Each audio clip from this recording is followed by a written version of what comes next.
Hey everybody, it's your girl Alicia from Mix and Confused, and I am coming at you with a video on microdermal piercing. But before we get into that video, I'd just like to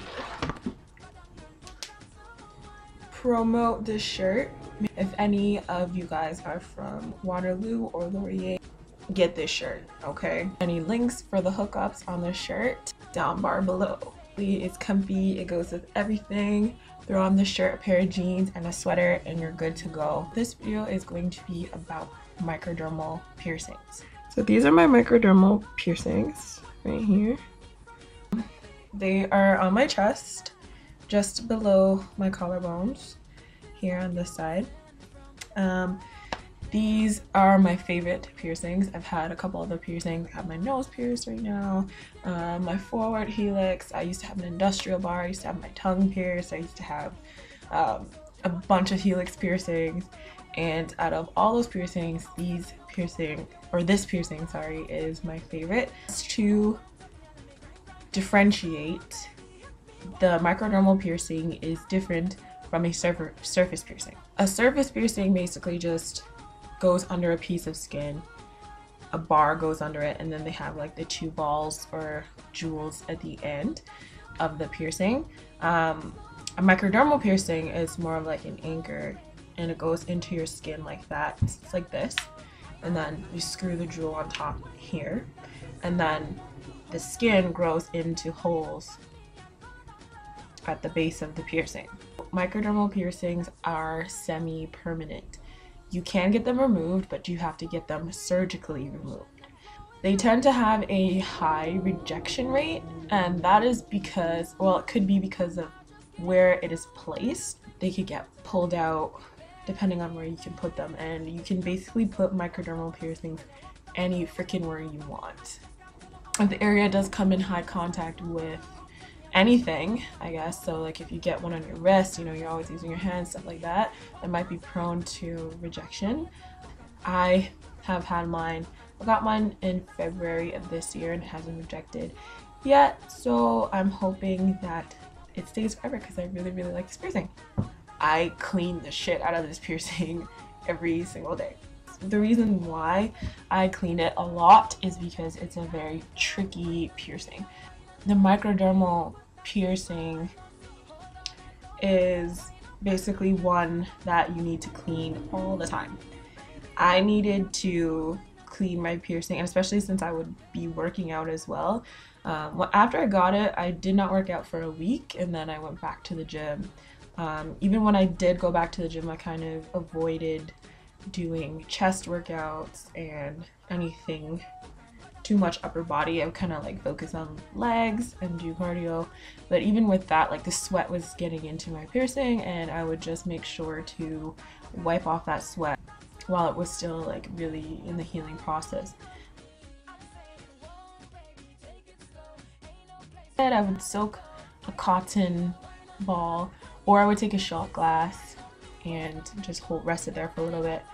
After a while, I would just soak a cotton ball and rest it on me for maybe 5 or 10 minutes, make sure it pulls all the crap out of that piercing, and then that was pretty much what I would do. I didn't over clean it, and I also used Q-tips, especially after like I came out the shower, and I would just dip the Q-tips in the saline solution and rub around the piercing to make sure that any crap from the shower or whatever did not end up sitting on my piercing. Gradually, I went from using the saline solution all the time, my body got used to it, then I started using just like plain hydrogen peroxide. I would do the same thing, and this wasn't as often. Like after I stopped using the saline solution like every day, and I did that for a couple of months, maybe about 4 or so months of just soaking that bad boy every day, because I really wanted it to heal. I really wanted to heal. And with a lot of piercings, like you would think your piercing's okay after maybe a month or so, but it's just not. Yeah, keep cleaning your piercings. It doesn't matter what kind of piercings they are, even if they're like your lobes or whatever, just keep cleaning them. My piercing was fine, and then it got infected. I was just stressed out for a week or so, and I wasn't cleaning my piercings. It got really irritated and infected, and just the skin around it was huge. It formed this bubble, and it was putting a lot of pressure on my piercing. So I was freaking out a little bit, but then I was like, okay, you know what? I just need to clean it. I went to a jewelry shop. I was looking for a new nose ring, but there's this guy there and he had some microdermal piercings on his wrist. And they were really healed up. They were healed up really well. And I asked him what he used to heal it up. And he just really said, like, running some hot water over your piercing while you're in the shower and making sure to wear band-aids to bed. And I never thought about that. I was like, oh, true. Because what he told me is that a lot of like rubbing and whatever happens while you're sleeping and you don't know, especially if you're a rough sleeper. So I started doing that, and I also got tea tree oil because I heard that tea tree oil was a really good thing to heal. It's not drying, and the hydrogen peroxide wasn't working for me, and I went back to the saline salt solution and that wasn't working for me either.